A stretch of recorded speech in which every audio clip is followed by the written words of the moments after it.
Reincarnation anime can go wholesome or straight to the abyss. Today, we're diving into 7 dark reincarnation stories where protagonists get brutal second chances, questionable morals, and absolutely zero chill. Let's get into it. Blowing off to number 7, Overlord.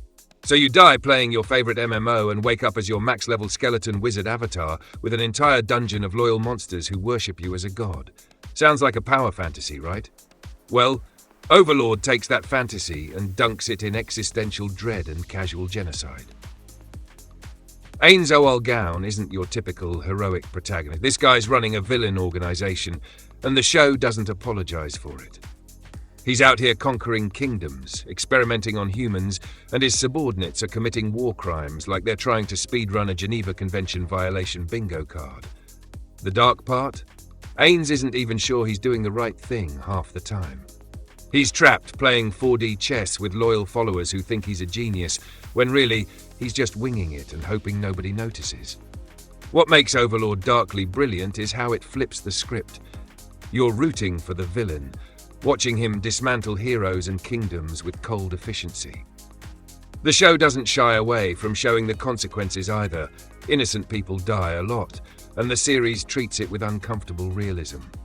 Plus, Ains's gradual loss of humanity as his emotions get suppressed by his undead body, that's legitimately unsettling.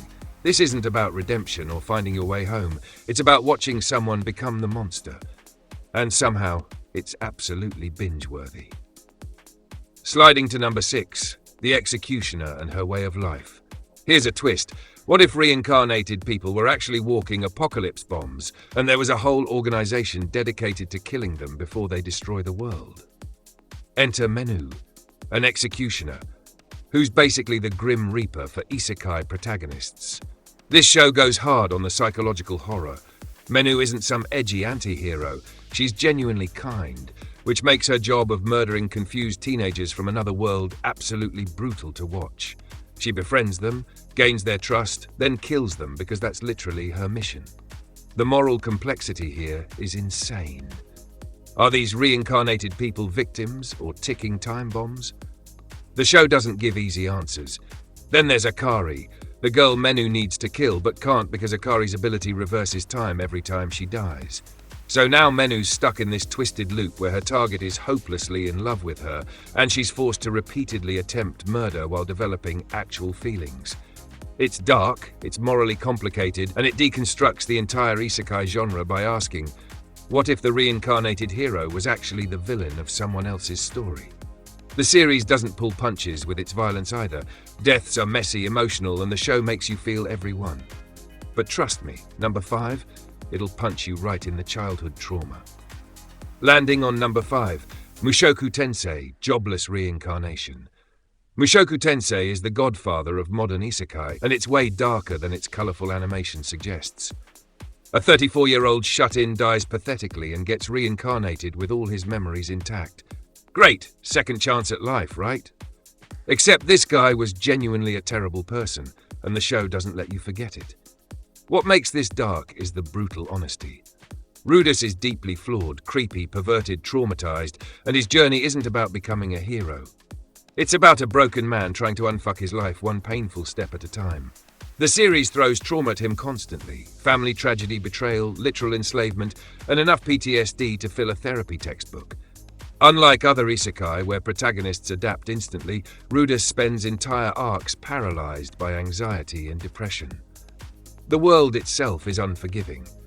Characters die permanently, slavery exists and isn't romanticized, and the story tackles sexual assault, discrimination, and war with uncomfortable realism. Turning Point 2 literally broke fans with how devastating it was. The show forces Rudius to confront his past life's failures while navigating a world that doesn't care about his protagonist's status. It's character development done right, but damn does it hurt.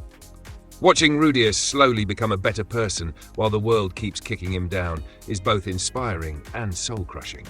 This isn't escapism, it's therapy through reincarnation. Looking at number 4, Arifureta, From Commonplace to World's Strongest. Betrayed, left for dead in a monster-filled abyss, and forced to eat monsters to survive, Hajime's reincarnation speedruns trauma like it's an Olympic sport. Arifureta starts with a generic class summoning, then immediately goes full edgelord. And honestly, it commits to the bit. Hajime loses his arm, loses his humanity, and loses every single care he had about being a hero. He straight up becomes a pragmatic murder machine with white hair and a gun arm, because subtlety died in that abyss with his optimism. The dark appeal here is watching a nice guy break completely and rebuild himself into someone who'll shoot first and never bother asking questions. The show doesn't apologize for its edge. Hajime enslaves monsters, kills humans without hesitation, and collects a harem of equally traumatized girls who are all varying degrees of unhinged. Yo's a vampire who was imprisoned for centuries. Shay's from a discriminated rabbit people tribe. Tio's a masochistic dragon. Everyone's dealing with something and nobody's getting therapy. What makes it work is Hajime's complete honesty about his selfishness. He's not saving the world, he's surviving and protecting what's his. The power fantasy is real, but it's coated in enough darkness that you remember this guy crawled through hell eating monsters to get here. It's edgy, it's ridiculous, and it's unapologetically entertaining. Moving to number 3, the saga of Tanya the Evil. A sociopathic salaryman challenges God, gets reincarnated as a little girl, and responds by committing war crimes with magical artillery. Tanya the Evil is what happens when you give a ruthless capitalist military power and zero moral constraints. Here's the thing. Tanya is genuinely terrible. She's a strategic genius who views human lives as numbers on a spreadsheet. The show is set in magical World War I, and Tanya's out here optimizing efficiency through mass destruction. She's not evil because she enjoys suffering. She's evil because she doesn't care about it at all. People are resources. War is a career ladder. Morality is inefficient. The dark brilliance is how the show makes you root for her while being fully aware she's the villain. You watch her manipulate military command, lead child soldiers into battle, and use legal loopholes to justify atrocities, all while being X, basically God, keeps screwing with her life because she refuses to believe in divine providence. It's a theological debate fought with magical explosions and trench warfare. The animation doesn't shy away from war's brutality either. Soldiers die screaming, cities burn, and Tanya's angelic appearance contrasts horrifically with the carnage she causes. This is dark commentary on fascism, religious persecution, and the banality of evil wrapped in a military isekai. But trust me, number 2, it'll make you rethink everything about wholesome isekai. Climbing to number 2, that time I got reincarnated as a slime. Wait, slime? On a dark list? Hear me out.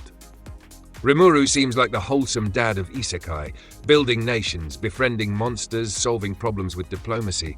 Then the show reminds you he's a genuinely terrifying entity who'll genocide your entire civilization if you threaten his people. The dark turn happens mid-series and hits like a truck. When his friends get slaughtered, Rimuru doesn't forgive. He doesn't show mercy. He absorbs 20,000 souls to evolve into a demon lord, personally murders the people responsible, and his power becomes so overwhelming that nations fear him. The guy who spent episodes helping goblins build houses becomes a walking apocalypse. What makes this dark is the contrast. The show lulls you into thinking it's cozy nation building, then reminds you Rimuru is an immortal slime monster with power that rivals gods. He'll diplomatically solve 99 problems, but that 100th problem? Total annihilation. No hesitation. The political intrigue gets dark too.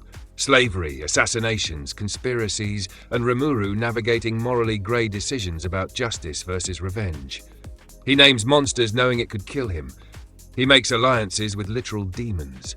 The wholesome exterior masks a series that's unafraid to explore what protecting your family actually means when you have the power to end nations. It's the best kind of dark because you don't see it coming until it's already consumed you. And at number 1, reincarnated as a sword. Imagine dying and becoming a sentient sword. Not the wielder, the weapon. You're stuck as an object, watching the world, unable to act until someone picks you up. That existential nightmare is where reincarnated as a sword starts, and it only gets darker. Teacher, the sword, bonds with Fran, a young cat-girl slave from the Black Cat tribe, a discriminated species that's enslaved, abused, and systematically oppressed. This isn't background world building, it's central to the story. Fran was enslaved as a child, watched her family die, and carries trauma that shapes every decision. Teacher becomes both her weapon and father figure, and their relationship is beautiful and heartbreaking. The show doesn't sanitize its darkness. Slavery is depicted with brutal honesty. Fran's scars, both physical and emotional, are constantly present. The discrimination against beast people is systemic and violent. Battles are bloody, and Fran fights with the desperation of someone who knows defeat means death or worse. She's not a typical cute anime girl. She's a traumatized child soldier who teacher helps grow into a warrior. What elevates this to number one is the unique darkness of teacher's perspective. He's powerful but helpless without a wielder. He watches Fran suffer and can only help when she fights. Their codependency, she needs him to survive, he needs her to exist, creates this beautiful, tragic partnership. The revenge plot against those who destroyed Fran's tribe drives a narrative that's equal parts heartwarming and devastating. It's the most emotionally complex dark isekai out there, hiding genuine pathos behind adventure-style storytelling. These 7 anime prove reincarnation doesn't mean redemption. Sometimes it means survival, revenge, or becoming the monster. From Overlord's villain protagonist to Reincarnated as a sword's trauma-driven partnership, these shows deliver darkness with purpose. Which anime hit different for you? Drop your thoughts below, smash that like button, and subscribe for more anime deep dives.